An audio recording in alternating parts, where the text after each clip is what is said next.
Hello everyone and welcome to another episode of I Bought to Watch. So today we've got a rather exciting offering. However, I do want to mention that this one took about 4 months to arrive. So long in fact that I thought that I was never going to get it. So please bear that in mind. And remember to like and subscribe if you enjoy this content. Right, so straight off the bat, two things jump out. It's quite heavy.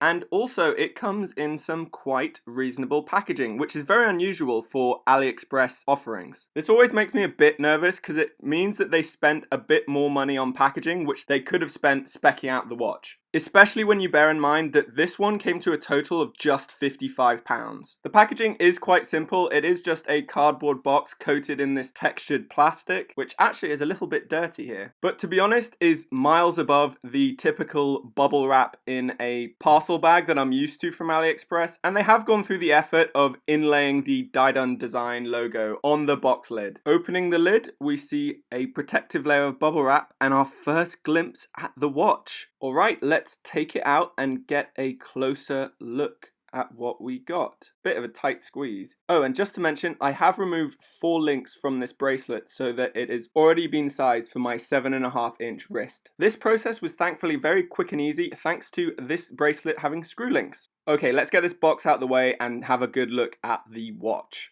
This watch looks incredible. Of course, I've never actually seen a Royal Oak in person, but Gerald Genta's design is definitely striking. Oh, I should probably mention, it also comes on this faux leather pillow. It's fairly standard quality, filled with stuffing, and just a nice touch, instead of them just chucking it in the box. Alright, and now finally onto this watch. I don't know if the camera is doing this one justice, but this style is absolutely incredible. This whole design, in fact, has been executed to a standard that I just wasn't really expecting for my £55. That iconic integrated bracelet glistens beautifully in this light. I'm actually surprised, dare I say it, that this piece has a feeling of quality and has a really substantial weight to it. This watch, like the watch it's based on, has a fold-over butterfly clasp, which can only be closed in one direction. Whoops. Okay, there you go. They've also nicely signed it with that Didun Design logo, which actually I'm quite a fan of. The only issue I'm seeing straight off the bat is the fact that there is not much give on that bracelet, so really this one won't be great for guys with smaller than average wrists. Okay, let's have a look back at this dial.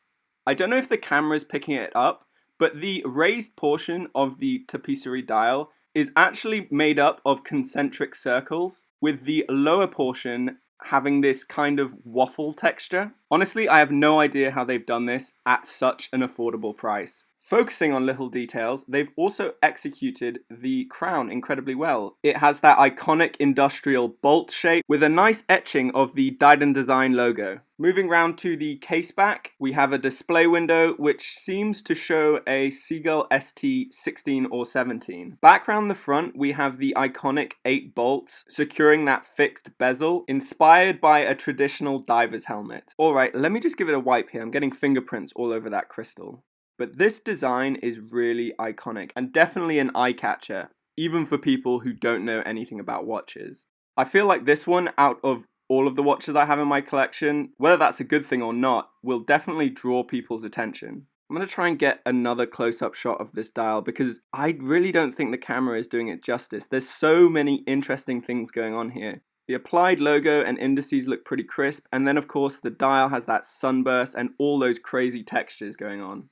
Let's have a quick look at this watch's finishing. For the most part, it's longitudinally brushed, but has accents of high polish like the bezel and that chamfered edge running along the bracelet.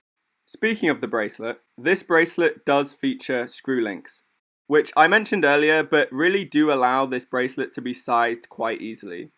The one downside of the bracelet is it doesn't have any half links, meaning you might have to get a little lucky with a perfect fit. However, the individual links are quite small, so you can definitely get very close. Speaking of how it wears, let's get this one on the wrist. There it is. Wow, it's a bit of a beast, but goodness doesn't that bracelet catch the light. I mean, I don't really have the slightest bit of reference on how a real AP would wear, but I feel like if you're buying this watch, you're not looking to be discreet. Now, I spoke about earlier how the lug-to-lug on this watch is slightly larger than you would have first thought thanks to that integrated bracelet. So as you can see here, it doesn't compress anymore, so my wrist is just about the smallest you could wear it with without having to worry about an overhang. Now, it really does look rather large on my wrist, but if I get this watch here for reference, if you're interested, you can go check out the initial impressions and unboxing of this watch. But I think you'll find they're about the same size, which makes this one about 41, I think. Obviously, I'll cover the full set of dimensions in the full review, and it's really just that integrated bracelet that makes it wear a lot larger. Okay, I think that just about does it for first impressions on this piece. I must say, at the moment, I'm super impressed. I'll leave a link in the description below from where I bought it. However, I do want to warn you again that it did take 4 months for this watch to arrive, so please bear that in mind. Also, you might want to wait for the full review just in case there's any QC issues or faults in this watch that pop up over the next week. Alright, that does it for this episode, everyone. Thanks for watching. Please remember to like and subscribe if you did enjoy the episode. As always, guys, stay safe, and I'll see you again in the next episode. Bye!